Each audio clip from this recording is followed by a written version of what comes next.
Assalamualaikum warahmatullahi wabarakatuh.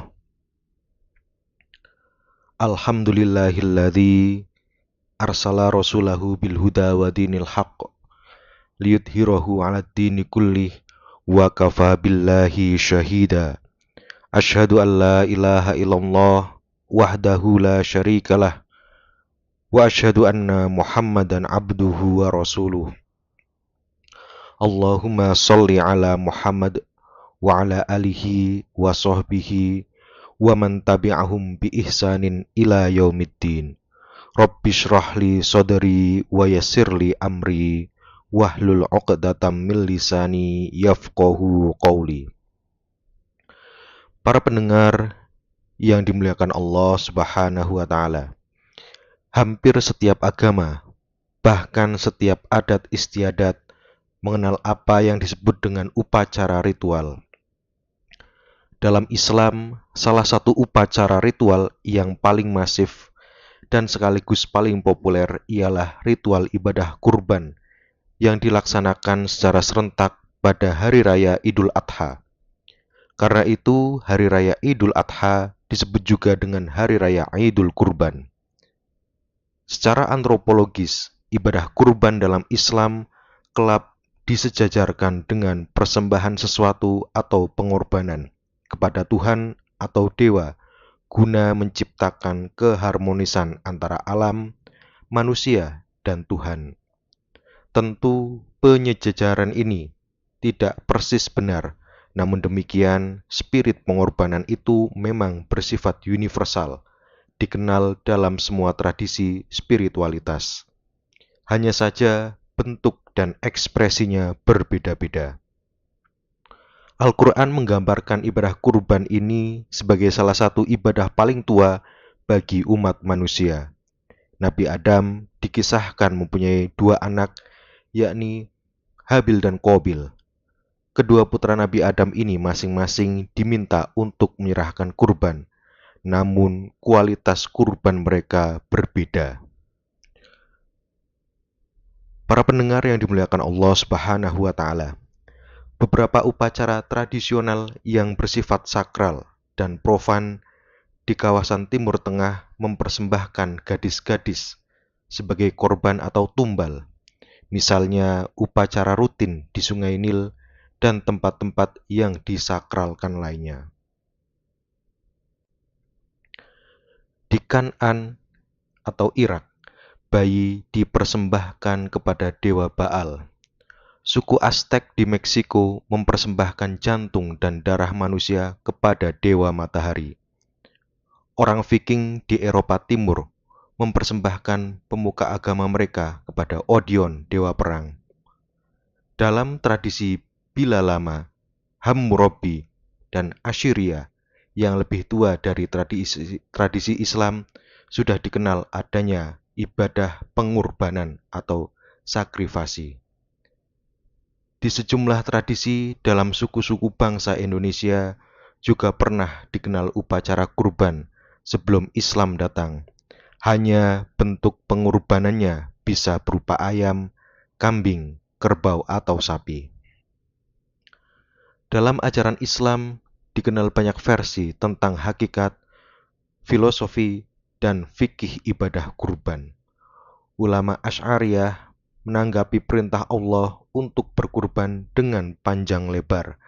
Menurutnya, terkadang Allah memerintahkan sesuatu yang tidak dikehendakinya untuk terjadi, dan atas dasar itu golongan ini berpendapat boleh menghapus hukum sebelum waktu terjadinya pelaksanaan perintah tersebut. Misalnya perintah Allah dalam surat As-Saffat ayat 102. Falamma balagha ma'ahu sa'ya qala ya bunayya inni ara fil manami anni azbahuka fandur madza taro. Qala ya abatif al ma tu'mar satajiduni insyaallahu minas sabirin. Maka tatkala anak itu sampai pada umur sanggup berusaha bersama-sama Ibrahim berkata, "Hai anakku, Sesungguhnya aku melihat dalam mimpi bahwa aku menyembelihmu, maka pikirkanlah apa pendapatmu. Kemudian ia menjawab, Hai bapakku, kerjakanlah apa yang diperintahkan kepadamu. Insya Allah kamu akan mendapatiku termasuk orang-orang yang sabar. Perintah tersebut diperoleh melalui mimpi. Lazim diketahui bahwa mimpi para nabi merupakan wahyu. Masih dalam surat As-Saffat ayat selanjutnya yaitu ayat 105. Qad shadaqtar ru'ya, inna kadzalika najzil muhsinin. Sesungguhnya kamu telah membenarkan mimpi itu. Sesungguhnya demikianlah kami memberi balasan kepada orang-orang yang berbuat baik. Ungkapan ayat itu bermakna bahwa yang disembelih mengakui kebenaran mimpi tersebut sehingga wajib untuk dilaksanakan. Adapun hikmah adanya semacam musyawarah yang dilakukan Nabi Ibrahim terhadap putranya seputar mimpinya ialah untuk melihat sejauh mana kesabaran dan ketabahan putranya dalam menaati perintah Allah. Demikian ditulis Al-Qasimi. Para pendengar yang dimuliakan Allah Subhanahu wa Ta'ala, hikmah terjadinya perintah itu dalam mimpi, tidak dalam keadaan sadar atau terbangun, bisa dijelaskan dari beberapa sudut pandang, yaitu pertama, perintah atau taklif ini sangatlah sulit dari sisi si penyembelih dan yang disembelih, sehingga dihadirkan dalam mimpi selama 3 malam sebelum dikuatkan dalam kondisi sadar. Dengan demikian, perintah itu tidak langsung diyakini, tetapi diyakini sedikit demi sedikit. Kedua, Allah Subhanahu wa Ta'ala menjadikan mimpi para nabi sebagai sebuah kebenaran, sebagaimana disebutkan dalam beberapa ayat Al-Quran, seperti mimpi Nabi Yusuf, Nabi Ibrahim, dan Nabi Muhammad SAW. Maksud dari mimpi tersebut adalah untuk menegaskan kebenaran mereka. Demikianlah kultum yang bisa kami sampaikan tentang ibadah kurban. Semoga kita semua menjadi hamba-hamba Allah yang senantiasa mau dan mampu melaksanakan ibadah kurban sebagai bentuk pengabdian dan ketaatan kepada Allah Subhanahu wa Ta'ala.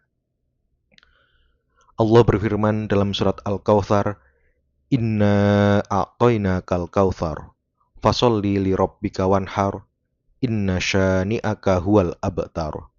Sesungguhnya kami telah memberikan kepadamu nikmat yang banyak, maka dirikanlah solat karena Tuhanmu dan berkurbanlah. Sesungguhnya orang-orang yang membenci kamu, dialah yang terputus. Itu saja kultum yang bisa kami sampaikan, mudah-mudahan bermanfaat. Billahi taufik wal hidayah. Wallahu a'lam bishawab. Assalamualaikum warahmatullahi wabarakatuh.